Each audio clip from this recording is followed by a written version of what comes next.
그러려면 대법원 판결을 잘 받아야 되는데. 아, 진짜 참. 그걸 잊어버리려고 하면 콕 하면 찔러고 그러시네.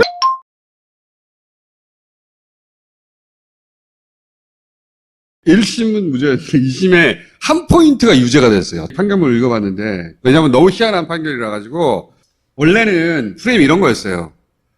멀쩡한 형님을 강제로 끌고 와가지고 정신병원에 쳐넣으려고 했다. 직권남용했다는 거지. 말하자면 법률 용어로 얘기하자면 자기한테 없는 권한인데 보건소 시켜가지고 강제로 끌고 와서 정신병자 만든 다음에 쳐넣으려고 한 거 아니야. 이게 프레임이에요. 근데 법정에서는 직권남용은 무죄가 났어요. 아시는 분이 잘 없어요, 사실은. 이재명 지사의 판결 내용 사람들 관심이 없습니다. 결론이 중요해, 결론이. 보건소가, 제가 의사입니다만은 정신보건법에 의해서 직계 가족이 정신감정을 의뢰하기 전에는 보건소가 이걸 할 수가 없는 겁니다. 근데 이재선 씨가 형님이시잖아요. 이재명 시장이 관권을 동원하고 직권을 남용하지 않으면 이런 진단서가 나올 수 없단 말입니다. 그렇지 않습니까? 어떻게 해서 이런 진단서가 나옵니까? 정신보건센터에서는 우리 시민들이 의뢰를 하면 1차 판정을 해줍니다. 그리고 그걸 가지고 다시 정식으로 요청을 하면 다시 의사들이 2명으로 정식으로 진단을 하죠. 그 절차까지 가지 않았습니다. 그걸 지금 시장께서 진단을 해달라고 부탁하신 거 아닙니까? 제가 안 했다. 전혀 안 했습니다. 제가 안 했다. 전혀 안 했습니다. 네. 그런데 제가 안 했다. 전혀 안 했습니다. 네. 근데 그 사람들이 그냥 그 사람 저희 형님 가족들이 했습니다.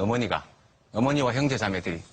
그거는 여기 나와 있죠. 여기 그런 일이 없다는 것이. 근데 그렇게 거짓말 하시면 안 되죠. 그 그리고 거짓말이라고 단정하는 것도 허위사실 유포입니다. 아니요. 직계 가족이 아닌 사람이 어떻게 해서 이 정신감정 의뢰해서 진단서가 나오냐 말입니다. 결국은 그거는 못했다니까. 차병원과 진단서는 나왔지 않습니까? 차병원과 서울대병원 의사를 데려다가 조사하면 되는 일입니다. 그게. 근데 왜 그렇게 터무니없는 말씀하십니까? 그게 직권남용인데 그 무죄가 났거든요. 그러면 끝나야 되는데 허위사실 유포가 되어 있어요, 지금. 이재명 지사가 대법원에 간 것은 허위사실 유포예요. 근데 이 과정이 재밌습니다. 토론회가 있었어요, 당시에. 경기도지사. 김영환 후보가 있었어요. 김영환 후보가 뭐라고 그러냐면 직권을 남용해가지고 정신병원에 불법으로, 강제로 입원시킨 게 맞는 거 아니냐. 토론회 때마다 상대방이 주도하는 시간이 있잖아요. 그때 이제 공격을 한 거지. 그거 아니냐. 아니라고 그랬을 거 아니에요? 아니다. 실제 질환이 있었고, 그리고 가족들이 진단해야 한다. 요청이 있었고, 본인이 지자체 장이었기 때문에 지자체 장이 가지고 있는 권한에 따라서 그 절차를 밟아 적법하게 진행하다가 사실은 중단됐어요. 끝까지 가지 않았어. 이 과정은 적법한 것으로 결론이 났어요. 직권남용이 무죄가 됐으니까. 그러면 다 끝난 것 같잖아, 상식적으로는. 뭐가 걸렸느냐? 질문과 답을 했을 거 아닙니까? 그쵸? 김영환 후보가 이거 이렇게 했어요? 아니, 그건 적법하게 한 것이다. 다 답변을 했어. 그 답변은 아무 문제가 없어. 전체가 다. 그런데 그 첫 번째 단계가 보건소장에게 진단 지시를 내린 거란 말이죠. 그래야 그 다음이 이어질 거 아니에요. 근데 이 대목은 김영환 후보가 당시에 묻지 않았어요. 그 보건소장한테 그러면 진단을 지시했습니까? 물어봤으면 네, 했겠죠. 그런데 묻지 않았어. 이 대목을 묻지 않았으니까 답할 필요도 없어.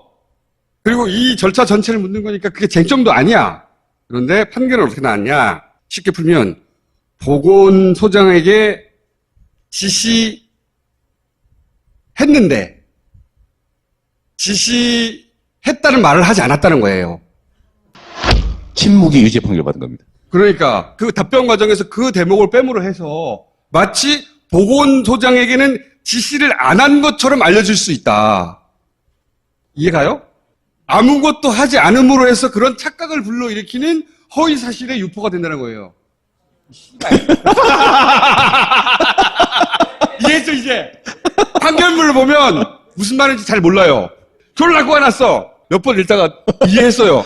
이게 이 말이구나. 한 4번 읽으면 이해가 됩니다. 그러니까 그게 제가 지금 설명한 거예요. 토론 과정에서 묻고 답하고. 근데 그 과정 중에 절차가 하나가 그러면 보건소장에게 진단을 지시했습니까? 라고 물었으면 그것은 적법한 절차에 의해서 했습니다. 그것은 지자체장의 권한입니다. 이렇게 답했겠지. 근데 그걸 묻지 않아. 왜냐하면 이 김영환 후보는 이건 직권남용이라고 생각하고 있었기 때문에 직권남용에 포커스를 맞춰 질문을 했고 그쪽에서 그렇게 물으니까 그걸 아니라고 답변하고 있었단 말이죠. 근데 그 보건소장에게 지시했다고 말했었어야 하는데 묻지 않더라도 보건소장에게 지시했다는 말을 하지 않음으로써 마치 보건소장에게는 지시 안 한 것처럼 인지될 수 있다. 그러므로 말하지 않은 것이 바로 허위사실의 유포다. 근데 그걸 다 이해하셨군요. 저는 이해했어요. 어렵게. 이게 무슨 말인가. 세상에 이런 억지가 있어. 피고인이 나는 절차 개시에 관여하지 않았다고 말하지 않은 것은 사실이다. 그러나 그 점을 일부러 말하지 않음으로써 마치 아무 관계가 없다고 말한 것과 같이 평가되므로 허위사실 공표다. 이렇게 판결. 판결은 그렇게 됐어요. 이게 대법원에 가 있어요. 대법원에 근데 웃겨요. 저 죽겠는데. 여기 몇백만 원이죠? 300만 원. 300만 원이면 직을 잃게 돼요. 직을 잃게 되면 지난 지방선거 때 쓰고 보존받은 돈이 있잖아요. 그걸 토해야 돼요. 그게 한 30억 이상 되죠. 38억입니다. 38억을 개인이 토해야 되는 거예요. 한명숙 전 총리가 그거 아직도 갖고 있어요. 이재명 도지사는 만약에 이게 유죄가 되잖아요. 28억을 자기가 내야 돼요. 파산이지, 파산. 근데 이제 법률가한테 물어보면 이거 말도 안 된다고 하긴 하던데 2018년 겨울에 이런 일이 있었어요. 양승태 사태 초기에 법원을 이렇게 다루는 문재인 정권에게 법원의 본때를 보여주겠다 네. 하는 분위기가 실제 있었어요. 거기서도 다룬 적이 있어. 뉴스 공장에서 말한 적이 있고. 좀 생각해 보세요. 청와대, 지자체, 국회까지 저쪽 차례에 가져갔지 않냐. 사법부는 마음대로 할 수 없다. 본때를 보여주겠다 하는 그 세력이 있을 수 있잖아요. 근데 그 중에 한 사람이 대법관일 수 있잖아요. 대법관이 때려버리는 거야. 뭐 어떻게 해? 끝나는 거야. 그런 가능성이 없는 건 아니다. 그래서 지금 머리도 새고 그렇게 돼 있는 거죠. 네. 근데 이게 제가 이제 변호사로 법정을 떠나던 게 20년이 넘었는데 저는 사법부에 대해 신뢰가 꽤 있는 편이에요. 야, 이 판결 진짜 아니다. 20년 동안 재판을 했는데 야, 이게 진짜 잘못됐다니까 확신 드는 게 손가락에 꼽을 정도예요. 그동안 했던 그 수천 건의 사건 중에서. 1심 재판, 2심 선고하는 날까지도 사실은 별로 걱정 안 했어요. 왜냐하면 저는 내용을 아니까 다만 우리 가족에 관한 일인데 그걸 제가 어떻게 제 입으로 형님이 상태가 어떻다 그 얘기 어떻게 합니까? 그냥 다 수용하고 참았는데 그 선고를 딱 듣고 나니까 선고 받을 때 무슨 소리인지 못 알아들었어요. 판결 물려봤더니 이게 무슨 소리인지 모르겠어요. 최종적인 결론은 법과 상식대로 나겠지. 현실의 법정도 있지만 국민의 법정이라고 하는 것도 있는 거고 좀 더 멀리 보면 역사의 법정이라고 하는 것도 있잖아요. 저는 이게 그거밖에 더 있습니까? 지금? 그럼 할 수 없잖아. 아니 내가 이 단두대에 올라가가지고 목을 이렇게 그걸 올려놓고 이제 단두대 안전장치를 일단 풀었어요. 딱 누르기만 끝장인데 그냥 운명을 기다릴 수밖에 없는 거죠 사실은. 그렇긴 한데 저도 직업이 변호사니까 말을 하지 않음으로써 반대의 거짓말을 한 것으로 평가할 수 있으므로 사실의 왜곡에 이르러 허위사실 공표죄에 해당이 된다. 역사에 남을 텐데. 그러니까 평생 막 학자들이 연구할 텐데. 도지사님의 기대는 잘 알겠어요.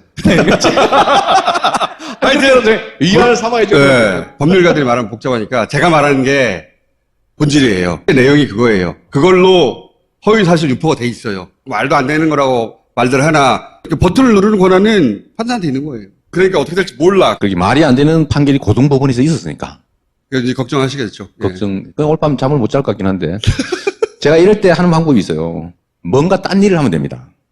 제가 저 때문에 경기도 공무원들이 고생을 좀 많이 하긴 해요. 잠이 안 오니까 일을 자꾸 일을 해버리는 거죠. 또. 도지사님 들어갈 때가 될 것 같습니다. 네. 아니 다음 효과가 확인될 때 이게 이 돈이 다 소진된 3개월 후 그리고 아마 판결도 나와 있을 그 즈음에 다시 한번 모시도록 하겠습니다. 네. 감사합니다. 네. 기도를 기대하겠습니다.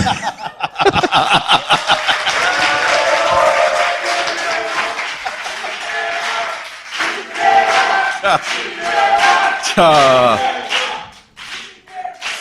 다음 주에는 비슷한 운명에 처해 있는 김경수 도지사를 한번 모셔볼까? 자, 판결문을 누가 자세히 읽어보겠어요. 읽어보면 불 때려요, 진짜. 이게 말이나 되나? 그게 씨발?